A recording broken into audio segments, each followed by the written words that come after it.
I'm here representing the United States of Kailasa.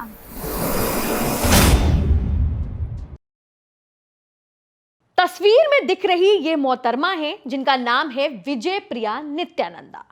इन दिनों ये काफी ज्यादा पॉपुलर हो रही हैं। जैसा कि इनके रूप रंग को आप देख रहे होंगे, इनके दाहिने हाथ पर धार्मिक गुरु नित्यानंद का एक बड़ा सा टैटू है। ऊपर से भगवा रंग के कपड़े पहने किसी साध्वी की तरह आउटफिट कैरी करके चल रही हैं।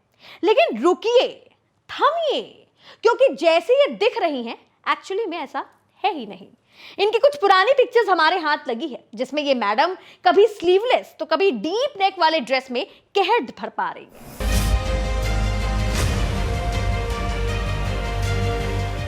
खैर, मेरी इनसे इस बात को लेकर नाराजगी है कि इन्होंने विदेश में जाकर देश के खिलाफ कई विरोधाभास बातें कही, और वो भी उस इंसान को बचाने के लिए जिसके पास खुद देश में रेप के इतने सारे केसेस चल रहे हो।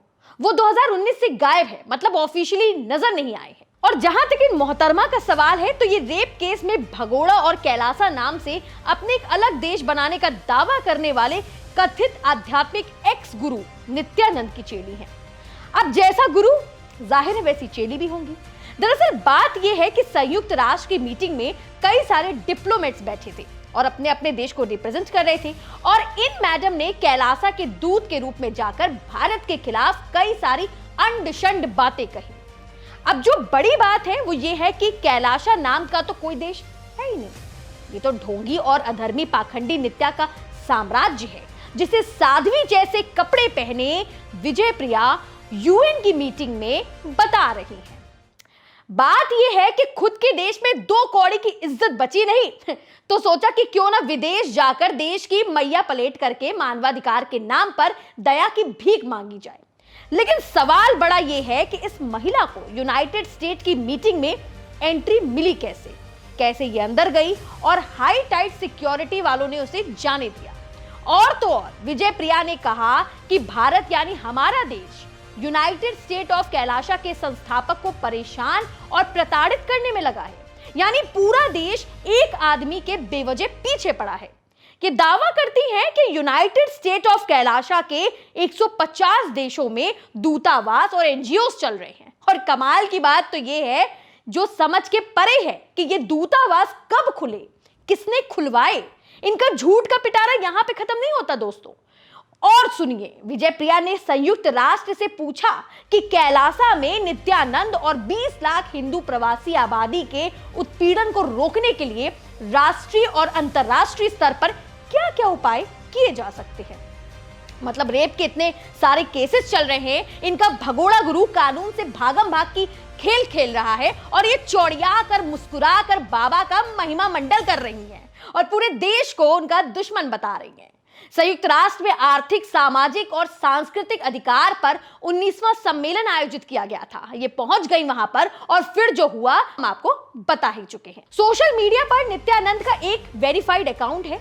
इसमें एक वीडियो है जिसमें विजय प्रिया नित्यानंदा कह रही हैं कि भारत से भाग चुका नित्यानंद उनका गुरु है, और वो दावा कर रही हैं कि इस गुरु ने विजय प्रिया के लिए काफी कुछ किया है, और इसी वजह से वो ना गुरु को छोड़ेंगी और ना ही कैलासा को। इस मीटिंग में विजय प्रिया कई देशों के प्रतिनिधियों से मिल चुकी हैं। उनके साथ मुलाकात का वीडियो बनाकर उन्होंने सोशल मीडिया पर पोस्ट किया है। यूएन के सम्मेलन में विजय प्रिया के अलावा कैलासा की 5 और महिलाएं भी शामिल हुई थी।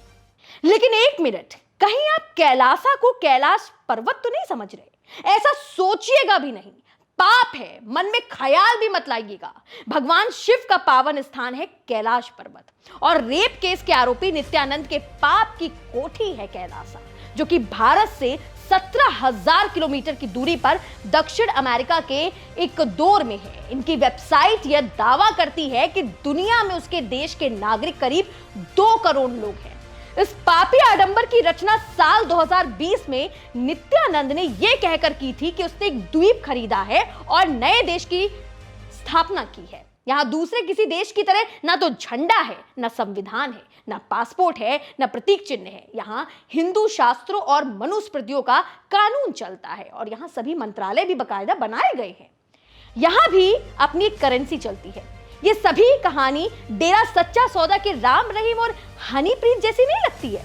उसका भी एक अलग साम्राज्य था, वहां के भी तौर तरीके, रहन सहन, नियम कायदे कानून सब कुछ बिल्कुल अलग थे।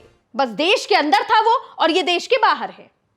स्विट्जरलैंड के जेनेवा में संयुक्त राष्ट्र ने जो मीटिंग रखी थी, इसी मीटिंग में कैलाशा के प्रतिनिधित्व यानी रिप्रेजेंटेटिव विजय प्रिया शामिल हुई। पर जो सवाल था जिसे हम पहले छोड़ आए थे कि वापस उस पर आज हम बात करेंगे कि संयुक्त राष्ट्र में एंट्री उन्हें कैसे मिली। तो सुनिए, संयुक्त राष्ट्र का एक नियम है, यहां जो मानवाधिकार से जुड़ी बैठकों में कोई भी व्यक्ति या समूह अपनी बात रख सकता है। इसके लिए सिर्फ उसे संयुक्त राष्ट्र के सामने अपना दावा पेश करना होगा, जैसा विजय प्रिया ने किया। संयुक्त राष्ट्र की वेबसाइट की माने तो मानवाधिकार के उल्लंघन को लेकर कोई भी इंसान कभी भी अपनी बात रखने के लिए उस बैठक में शामिल हो सकता है। इसी को आधार बनाकर नित्यानंदा ने विजय प्रिया को संयुक्त राष्ट्र भेज दिया और विजय प्रिया ने बड़ी चालाकी से यह दिखाने की कोशिश की कि कैलासा कोई संस्था या कोई व्यक्ति नहीं है, बल्कि पूरा का पूरा एक देश है। मानवाधिकार इस शब्द का गलत तरीके से इस्तेमाल करने के लिए दुनिया भर में कई बड़ी बड़ी दुकानें देश को बदनाम और नुकसान पहुंचाने की नीति से खोली गई है, जिनका मकसद होता है देश के खिलाफ झूठी बातें और नफरत की उगाही करके खुद के घर की रोजी रोटी चलाना। ताज्जुब की बात है ना कि खुद रेप करने वाला आरोपी नित्यानंद मानवाधिकारों की बात कर रहा है।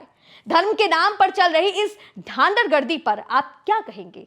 हमें जरूर कमेंट करिएगा और बताइएगा अपनी राय। और ऐसी तमाम जानकारी के लिए देखते रहें इंडी टाइम्स। हम आप तक अपनी खबरें पहुंचाते रहेंगे, लेकिन सब्सक्राइब का बटन जरूर दबाइए जिससे कि नोटिफिकेशन डायरेक्ट आपके फोन पर पहुंचे। नमस्कार।